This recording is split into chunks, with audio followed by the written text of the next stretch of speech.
What's up, y'all? It's Mirage here. I'm here with a heavy topic about loss in terms of death and moving forward after that loss and grieving. We're going to dive into that, but first I want to start off with a tribute to Kobe Bryant.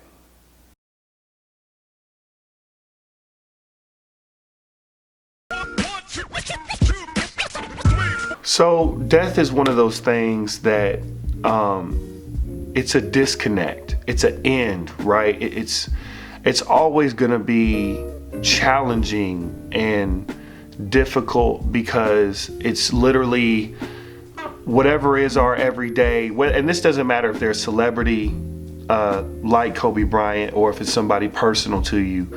Whoever it was that passed, there was a day-to-day thought, like they were there, and then one day they weren't. And so it's a ending point. It's a period. It's a disconnection to what we know here on earth. This is obviously with no spiritual context. This is just as far as here on earth, they're gone. And that's difficult. So as far as grieving, people grieve in different ways.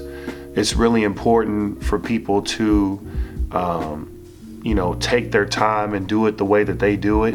Some people, they pour themselves into their work and they won't miss a day of work, and they go even harder. Some people won't do anything and they need a bedroom and blackout curtains and they're just going to sit in there for a while. It all depends on how close you were to them, what happened, if it was instant or if it was, all these different things add context to how you deal with it and how you grieve. But ultimately everybody has their own style of grief and it's different, and there's no right or wrong way to grieve.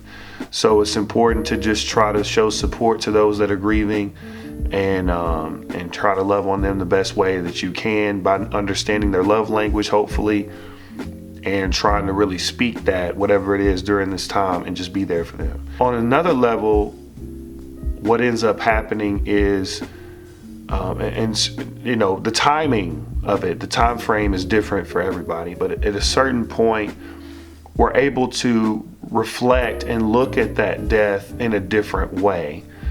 And here's what I mean by that. I go to, when Kobe passed, we'll just use him as an example. I think of his wife, Vanessa, and those kids and what she had to tell them, how she had to tuck them in that night. I can't imagine what she told those kids and how she was trying to be there for them when she needed somebody to be there for her. But and I'm sure it's still hard, and it'll be hard until who knows when.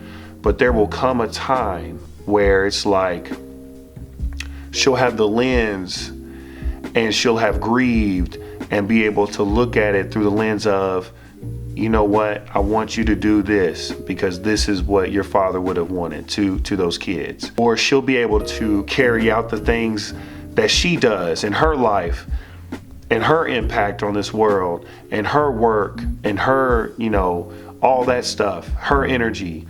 Eventually she's going to be able to churn that sickening feeling, that disconnection. She's going to be able to churn that energy into something else and something more positive. And not that death is positive in the sense of, we're happy that person passed. That's not what I'm saying at all. I'm saying that eventually we're able to frame things in a different context as time passes, as the people that are immediately affected by it grow.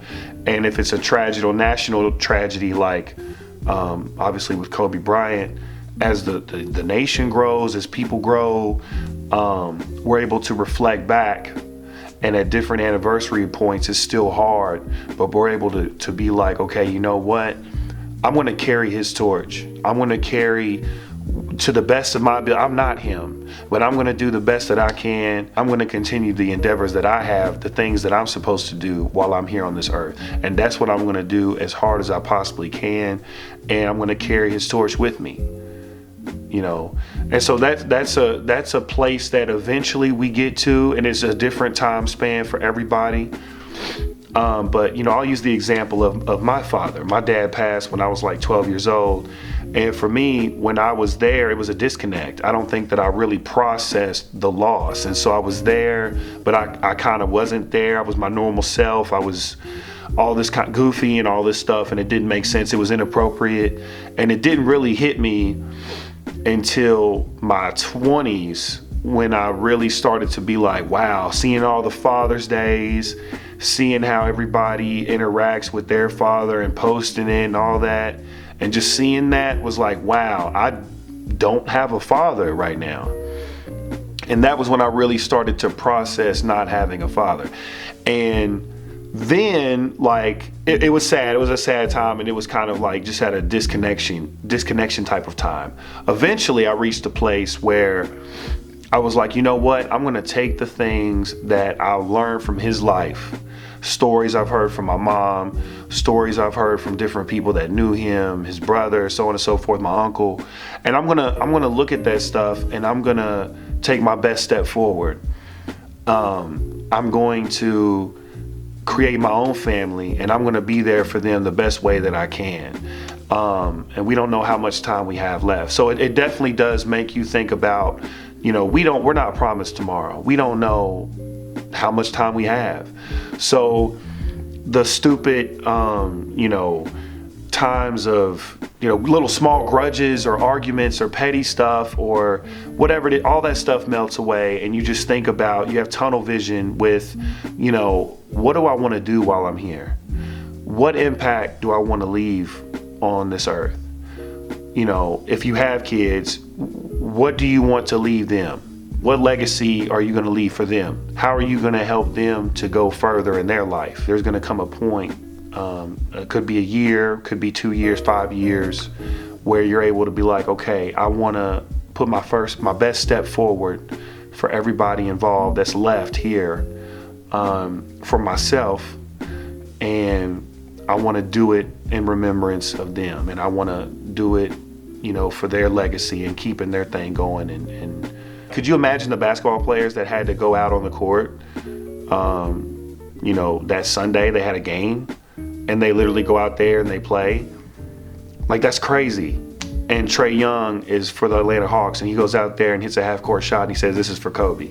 He's already trying his best to frame things in the context of continuing the legacy of Kobe, doing things in remembrance of him, from the standpoint of they both play basketball, and that's what he's getting paid to do right now, even though he's grieving. And so he's trying to do what he maybe thinks that Kobe would have done if somebody else had passed.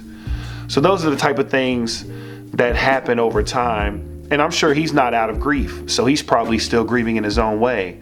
And who knows when that's going to end. And it, you know, but there does come a point where you move forward. I don't know that the death ever stops hurting, like ever.